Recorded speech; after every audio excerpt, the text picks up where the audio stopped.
ভুটানের গরু এখন গাবতলীর হাটে দেখতে পাচ্ছেন। ভুটান থেকে আগত যে গরুগুলো রয়েছে সেই গরুগুলো ছোট হলেও কিন্তু সেইগুলো আসলে কুরবানির উপযোগী এবং সেই গরুগুলো গাবতলীর হাটে কিন্তু ওঠানো হয়েছে কুরবানির পশু হিসেবে বিক্রি করার জন্য।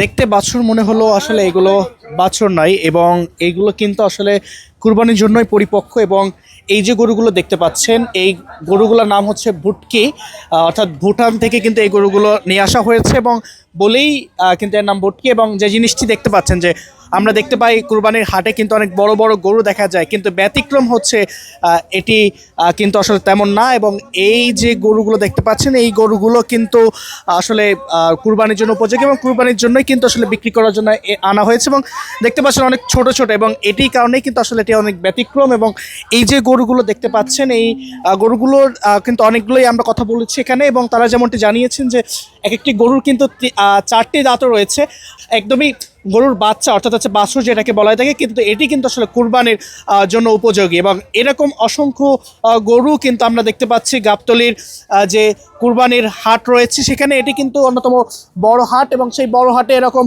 গরু, অসংখ্য গরু আনা হয়েছে। পাশেই কিন্তু আবার বড় বড় মহিষ রয়েছে, কিন্তু তার পাশেই এই যে ছোট ছোট গরু, এইগুলো ক্রেতাদের মধ্যে কিন্তু বিশেষ আকর্ষণ তৈরি করেছে। এবং এই ছোট আকৃতির যে গরুগুলো এগুলো দেখতে কিন্তু এখানে আমরা দেখতে পাচ্ছি দর্শকদেরও কিন্তু ভিড় জমেছে পুরো জায়গাটি জুড়ে।